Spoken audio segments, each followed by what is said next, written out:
I have paid the bill for my family for years. Then they just kicked me out to make room for newcomers. And for family loyalty, they expected me to keep paying? But why do I have to do that? I paid my family's bills for years, then they kicked me out and called me selfish. Over the years, there have been so many moments where I felt pushed aside. Holidays where Mark's family got all the attention while I sat quietly on the sidelines. Birthdays where he'd get the expensive gifts while I got something practical like socks or a new coat. I told myself it didn't matter, that's just how parents are, I thought. Besides, I had always been independent. I didn't need the fanfare or attention. When Mark got married to Becky and had his first son, Jason, things shifted even more. Suddenly, Mark was no longer just the favorite, he was the one who gave us grandkids. My parents were over the moon, as if their lives were complete now that they could proudly call themselves grandparents. I was happy for him too, but I couldn't help but feel a little invisible in my own family. Still, I shrugged it off because, as I've always told myself, family helps family. Now, here's where it all started to spiral. At the end of last year, Mark lost his job. He worked as a manager for a small retail chain, and when the company started closing locations, his store was one of the first to go. It sucked. I really did feel bad for him. I remember Becky calling my parents in tears, worried about how they'd manage with just her part-time income at the bakery. Mark wasn't the best with savings, shocking, I know, so losing his paycheck hit them hard. But rather than helping him figure out a real plan to get back on his feet, my parents' solution was to invite him, Becky, and their 2 kids to move into the house. On paper, it might sound reasonable. They have space, and family sticks together in tough times. The problem? That space they so graciously offered was mine. It happened on a Sunday night. I had just gotten home from a long work trip, exhausted, craving nothing but a shower and my own bed. As soon as I walked through the door, I knew something was up. My parents were waiting for me at the kitchen table, Mom with her usual concerned face, Dad quiet as always, fiddling with his watch. "Sarah, honey, we need to talk," Mom said. I dropped my bag by the door and sat down, suddenly on edge. Mom didn't beat around the bush. "You know how hard things have been for your brother since he lost his job. He's got Becky and the kids to worry about, and they really don't have anywhere else to go." I felt my heart sink. I already knew where this was headed. "So, where are they going to stay?" I asked, even though I knew the answer before the words left my mouth. Mom smiled like she'd rehearsed it 100 times. "The basement suite is perfect for them. It's separate from the main house, so they'll have their privacy. Becky and the kids will be comfortable there." I blinked at her, trying to process. "Wait, my basement suite? Where am I supposed to go?" Dad finally chimed in, though his voice was quieter. "We've set up the hobby room for you. It's cozy. You'll have plenty of space." I couldn't believe what I was hearing. The hobby room was a glorified closet. It was where Mom kept her sewing machine, stacks of fabric, half-finished crafts, and bins of holiday decorations. It wasn't even a bedroom. "You're kidding, right?" I said, hoping this was some bizarre joke. Mom's tone shifted, turning defensive. "It's only temporary, Sarah. Besides, this is our house, and we need to make decisions that benefit the family as a whole. You'll be fine in the hobby room for now." There it was, that classic phrase, "It's our house." The conversation ended with me sitting there in stunned silence while my parents patted themselves on the back for being helpful and generous. I didn't argue much. What was the point? Mark was moving in whether I liked it or not. My space, my comfort, didn't matter. I spent that night packing up my essentials, clothes, toiletries, my laptop. I stared at my little basement suite, the place I'd made into my home over the past few years. It wasn't perfect, but it was mine. I had shelves full of books, cozy blankets on the couch, my favorite scented candles. Now all of it was being ripped away from me to accommodate Mark and his family. The worst part? They didn't even ask. There was no conversation, no family meeting, no, "Sarah, how do you feel about this?" It was just decided for me, like my feelings didn't matter at all. By the next morning, I knew I couldn't stay. Not in the hobby room, not in a house where I was clearly just a supporting character in someone else's story. So, I made a plan. For the 2 weeks I had off between work trips, I booked an affordable all-inclusive resort in the Florida Keys. It wasn't fancy, but it was cheaper than paying $1,600 in rent and groceries for a place I didn't even live in anymore. Plus, it came with peace and quiet. 2 things I desperately needed. When I told my parents about my plan, they didn't seem to care much. Mom even said, "Well, if that's what you need to do." It wasn't until I left that the real drama began. 2 days into my stay at the resort, my phone buzzed. It was a message from Mom. Mom. Hey Sarah, where's the money for rent and groceries this month? We're counting on it to help support Mark and the kids. I stared at the message, speechless. Surely she wasn't serious. I called her back, and the conversation went something like this. Me. Mom, I don't live there anymore. Why would I pay rent? Mom. Because we're still a family, Sarah. You know we're all in a bind right now, and Mark needs that space more than you do. Me. But you gave away my space. I'm not even there. Dad got on the phone then, his voice more forceful than usual. You can't just leave your family hanging like this. We raised you better than that. It was like talking to a wall. No matter what I said, they kept hammering the same point. I was selfish? I was abandoning my family. Mark's struggles were my responsibility too. Then Mark chimed in over the phone. Mark. Sarah, you don't understand. I have a family to take care of, you don't need the space like we do, I snapped. Mark, when you had your job, did you ever send Mom and Dad money to help out? No, you spent it all on yourself. So why am I supposed to bail you out now? That shut him up for a moment. By the time the call ended, I was shaking with anger. For years, I'd been the one holding everything together, helping my parents, paying bills, being the responsible one. And for what? To be kicked out of my own space and called selfish for putting my foot down? That's when I realized something.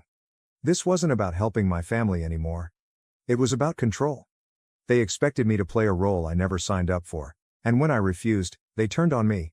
I sent Mom $400 for groceries out of guilt, but that was it. I wasn't going to keep funding their lives at the expense of my own. What I didn't realize then was that this was just the beginning.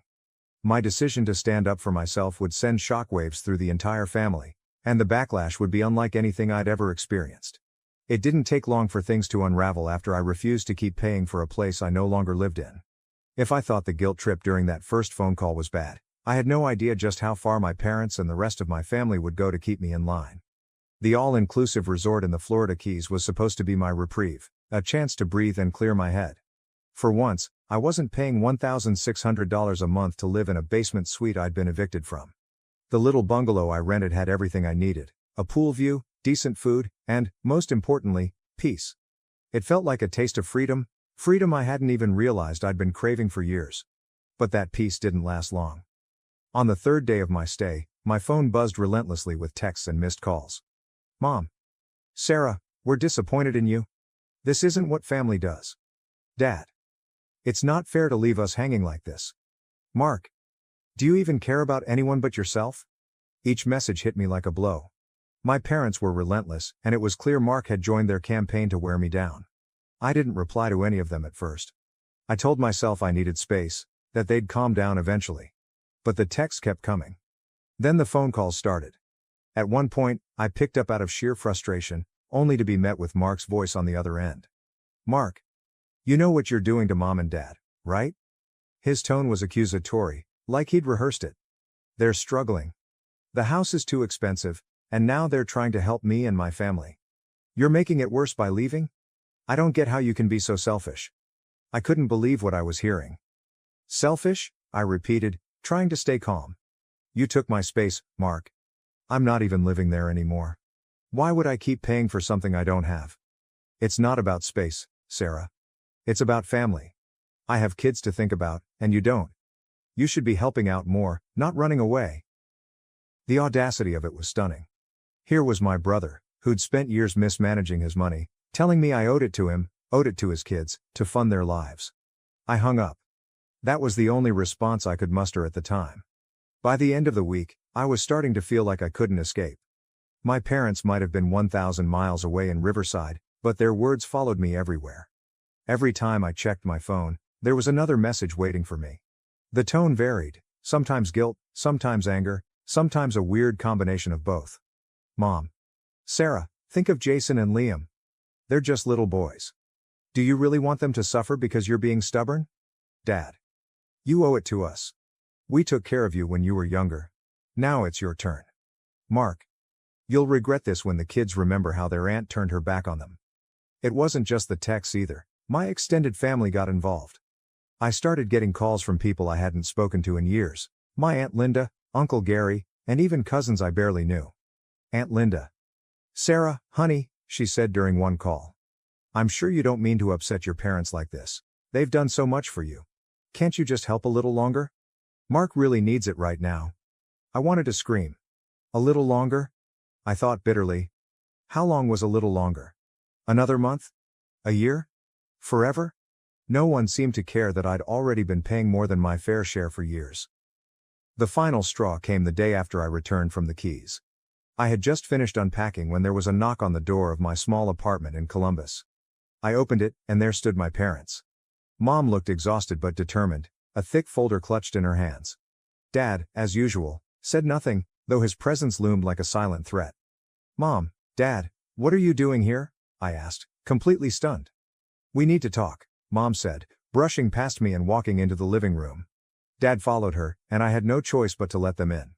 They sat down on my couch like they owned the place. Mom opened the folder and started spreading out papers on the coffee table. I recognized what they were immediately: utility bills, repair estimates, grocery receipts. Sarah, she started, we can't do this without you. Look at these expenses. The mortgage is still due, the roof needs repairs before winter, and Mark's kids need school supplies. We need your help. I stared at her, stunned. I'm not living there anymore. Why should I pay for any of this? Because you're part of this family, Dad snapped, finally speaking. And family sticks together when times are tough. You don't just run off because things get hard. I felt my frustration boiling over. You didn't ask me, Dad. You didn't ask how I felt about giving up my space. You just decided for me, and now you want me to keep paying for it? That's insane. Mom's voice softened, but the manipulation was clear as day. Honey, think of Jason and Liam. They don't understand why their aunt isn't helping. We just want to keep this family together. That was the moment it clicked for me. This wasn't about the mortgage or groceries or even Mark's kids. This was about control. My parents had always expected me to be the good one, the responsible daughter who would keep everything afloat. And now that I wasn't playing along, they didn't know how to handle it. I stood up, pointing toward the door. I think you should go. Mom's eyes widened. Sarah. No, I'm serious. You need to go. For the first time, Dad looked genuinely surprised. I don't think they ever expected me to push back. We're just trying to do what's best for the family, Mom said as they shuffled toward the door. I didn't respond. I shut the door behind them and locked it. Then I sat on the couch, shaking. That night, I lay awake thinking about everything: my family's expectations, my own needs, the years I'd spent being the good daughter, quietly sacrificing my own financial freedom so they could live comfortably. It hit me then. I had been enabling this dynamic for years. The second I started earning money, they started depending on me. And the more I gave, the more they expected. It wasn't my fault that Mark had mismanaged his life, and it wasn't my responsibility to fix it. But breaking free wasn't going to be easy. My parents weren't just going to back off because I told them to. If I wanted my life back, I was going to have to fight for it. That's when I made a decision. I'd keep helping them a little when I could, but I wouldn't let them control me anymore. I wouldn't pay for a house I didn't live in. I wouldn't fund Mark's mortgage or his kids' school supplies. And I wouldn't feel guilty for saying no. The next morning, I sent Mom one last text. Mom, I love you, but I can't keep paying for everything. I'll help when I can, but I'm not an ATM, please respect that. The response came minutes later. Mom, I can't believe you're doing this to us, Sarah. We're family. I didn't reply. For the first time in years, I felt like I was taking back control of my life.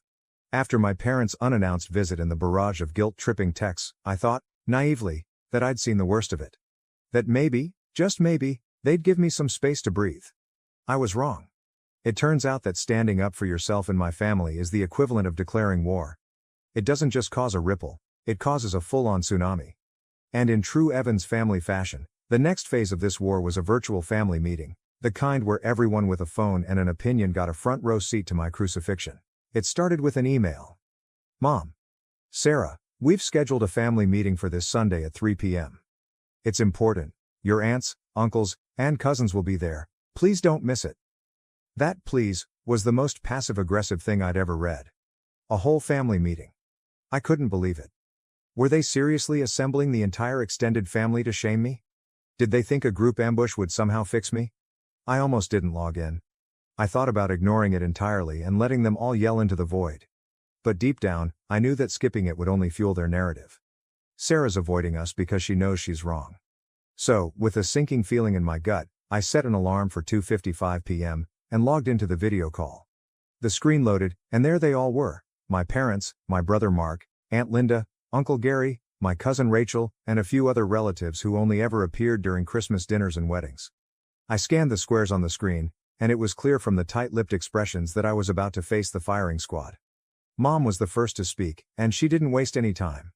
"Sarah, we're all here because we're concerned about you and the decisions you've been making lately." Her voice dripped with faux concern, like I was a lost child instead of a grown adult who dared to prioritize herself. I stayed silent, waiting for whatever speech they had prepared.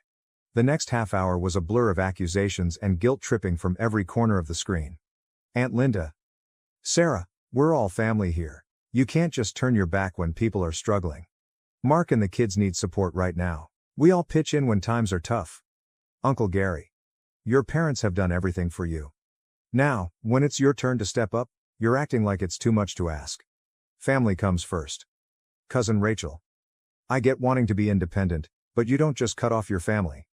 That's not how we were raised." And then, of course, Mark chimed in. "Do you know how hard it is for Becky and me right now? The kids don't understand why their aunt suddenly doesn't care about them. Jason asked me the other day why you don't want to see them anymore. What am I supposed to tell him?" That one hit hard. I love my nephews, but Mark knew exactly what he was doing. He was weaponizing them against me, twisting the situation to make me look like some heartless monster. Finally, after what felt like hours, they let me speak. My hands were shaking, but I took a deep breath and unmuted myself. "Look," I said, trying to keep my voice steady. "I love this family, I do, and I've been helping for years, paying rent, paying for groceries, doing whatever I could to keep things running. But this is too much." Mom's face hardened, but I pressed on. "I'm not living at the house anymore. You gave my space away without even asking me, and now you're expecting me to keep paying for it? That's not fair. You're all acting like I'm abandoning you, but I'm just trying to take care of myself for once." The room fell silent. I could see Mom shaking her head, already preparing her rebuttal, but I wasn't finished. "Mark," I said, staring directly at his video square, "you're my brother and I care about you, but you've never been responsible with your money. When you had a job, did you send money to Mom and Dad to help out? No, you spent it on yourself. And now, when you're in trouble, suddenly I'm the bad guy for not bailing you out." Mark's face flushed red, but he didn't argue. "And the rest of you," I continued, looking at my extended family. "Where were you when I was the one keeping everything afloat?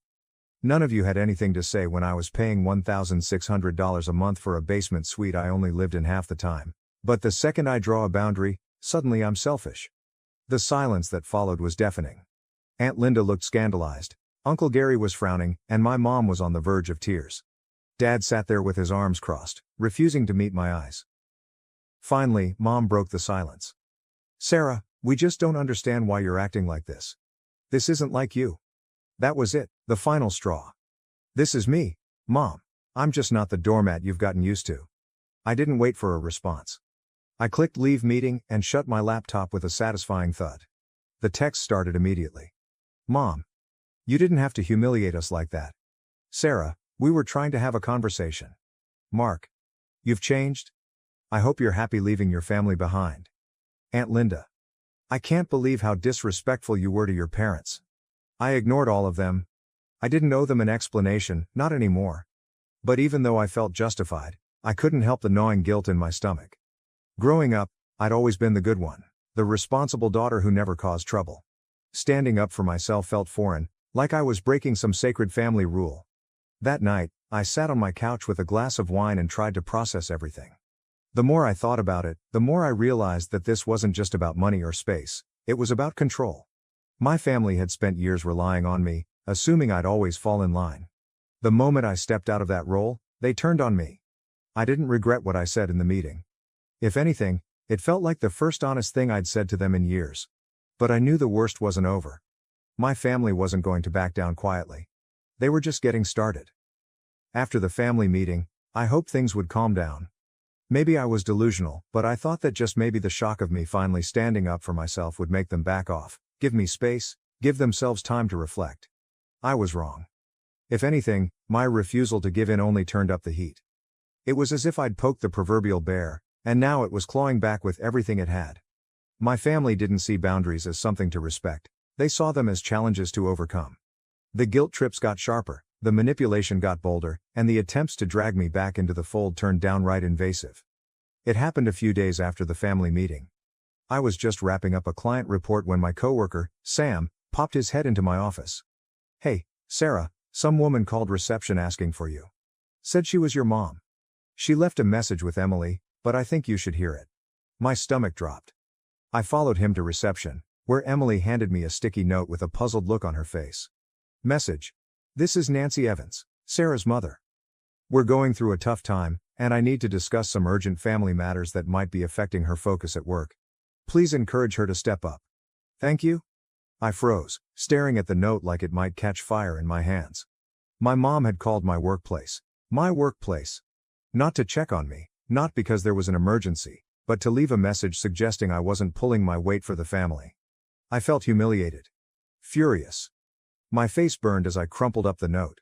Sam gave me an awkward smile. Everything okay?" I nodded stiffly. "Yeah, it's fine. Just family stuff."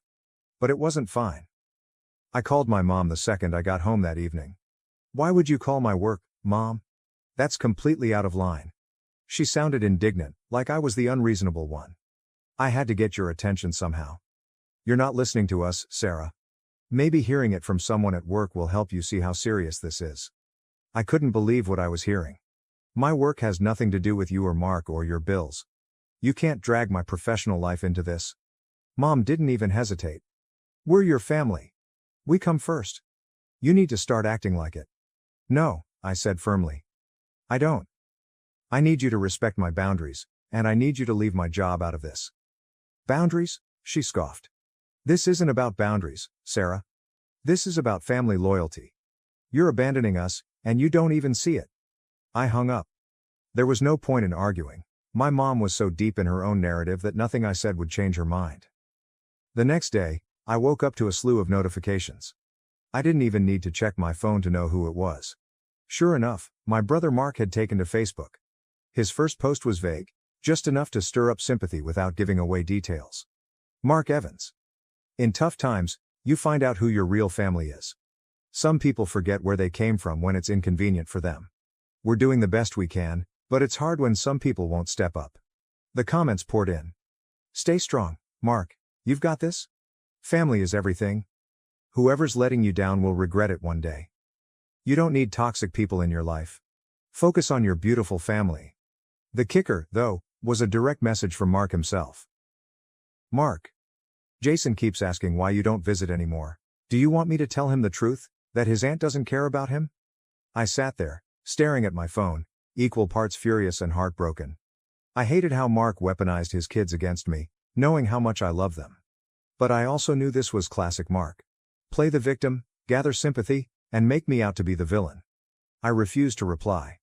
I wasn't going to play his game.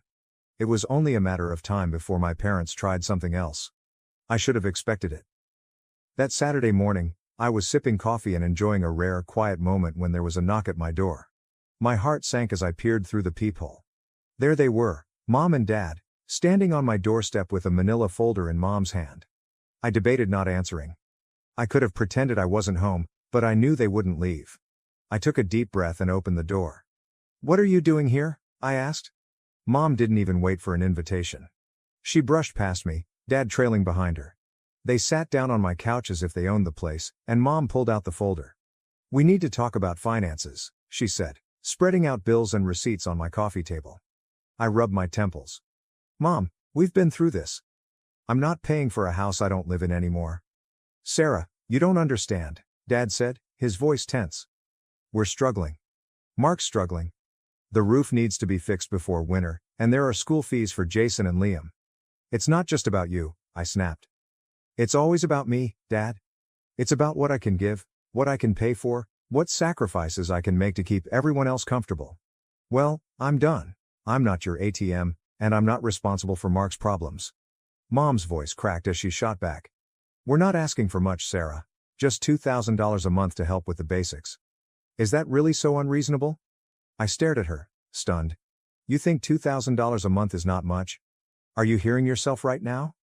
The conversation spiraled from there. Every time I tried to explain my side, they fired back with guilt and blame. After everything we've done for you. Family is supposed to help each other. Mark has kids to think about, Sarah. You don't understand because you're single. Eventually, I'd had enough. I stood up and pointed to the door. You need to leave. Mom stared at me like I'd slapped her. Sarah.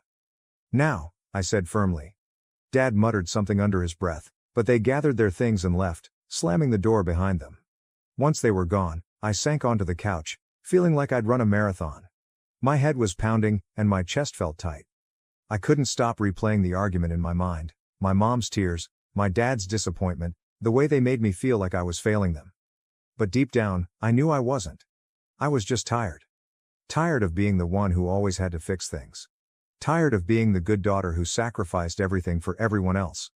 I spent the rest of the day in a daze, alternating between anger and sadness. The constant manipulation, the guilt, the pressure, it was all getting to me. For the first time, I realized that this wasn't just a temporary conflict. This was a cycle, one that would never end unless I broke it. That night, as I lay in bed, I made a promise to myself. I would not let them drag me back in, no matter how hard they pushed, no matter how much they tried to guilt me. I would stand firm. I owed it to myself to stop being their crutch. But, as I'd soon learn, they weren't done yet. Not by a long shot. After my parents' unannounced visit and their absurd request for $2,000 a month, I thought I'd seen every possible card they could play. I thought I was finally prepared for their emotional manipulations and guilt trips. I told myself that standing firm would be enough to make them back off. But the thing about people who thrive on control is that they don't give up easily. They escalate. The next week was like living in a pressure cooker. It didn't take long for my parents to spread the story far and wide, how their selfish daughter was abandoning them in their time of need. I didn't realize just how far they'd gone until I started getting calls and texts from relatives I hadn't spoken to in years. First, it was my Uncle Gary, again, always the family peacemaker. Sarah, your mom called me crying.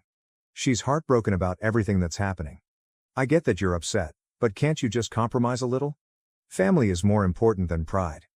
I stared at my phone, jaw clenched. How did this become about pride? Was it pride to not want to fund someone else's mortgage while living out of a suitcase half the month? Then came a message from my cousin Rachel, the one who loves sticking her nose where it doesn't belong. Rachel. Not to be rude, but this is kind of crazy, Sarah. You're just, letting your brother and his kids suffer? That's cold. I didn't think you were like that. It didn't matter what the truth was. My parents had crafted their own version of events, a story where I was the villain who'd abandoned her family, who cared more about money than her poor brother and his innocent children. They turned me into the black sheep overnight, and it worked. And of course, my brother Mark didn't miss his chance to fan the flames. His social media posts became more frequent, more pointed. Mark's Facebook post. Some people say they care about family, but when times get tough, they're nowhere to be found. I'll do whatever it takes to keep my kids happy, even if it means carrying this weight alone. I ignored it, but then my phone buzzed with a notification from a group chat my cousins and I shared. Rachel had posted a screenshot of Mark's latest post, adding, Rachel, yikes, he's talking about you, isn't he? The humiliation burned through me. Mark knew exactly what he was doing.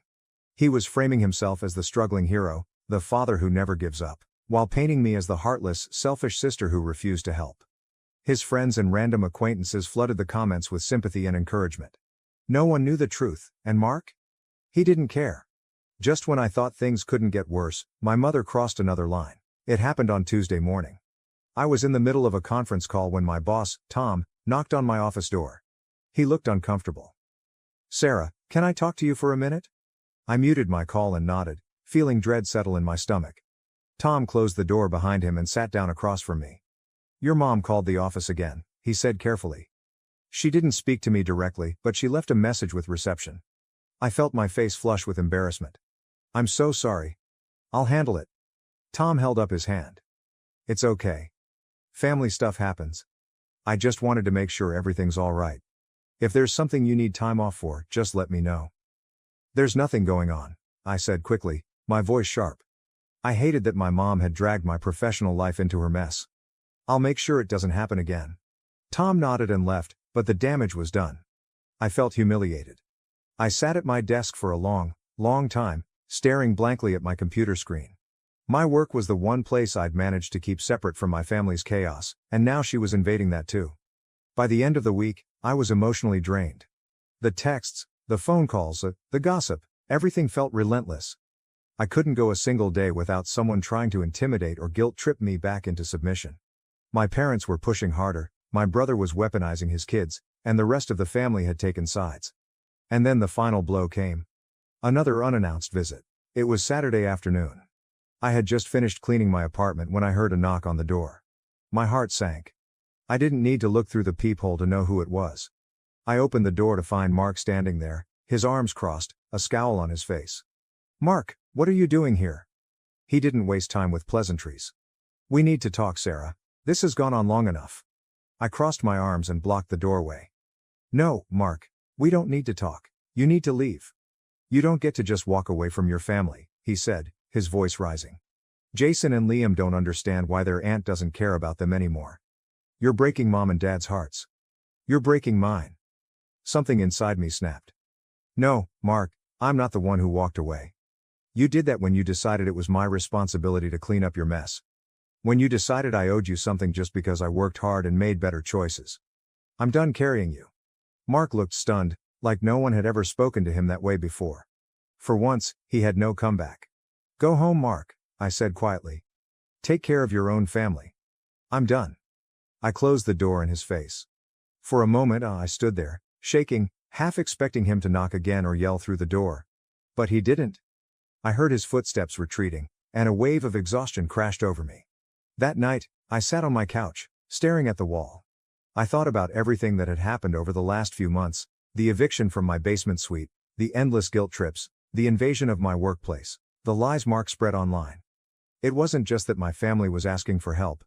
It was that they felt entitled to it, entitled to my money, to my time, to my life. And when I dared to say no, they'd made it their mission to punish me for it. I realized then that I had a choice. I could keep fighting this losing battle, or I could walk away. The next morning, I called my friend Jessica, one of the only people who'd been in my corner through all of this. "Jess, I'm moving," I said. "Moving? Where?" "I don't know yet, out of state, somewhere far. I need a fresh start." Jessica didn't hesitate. "Good. You deserve it.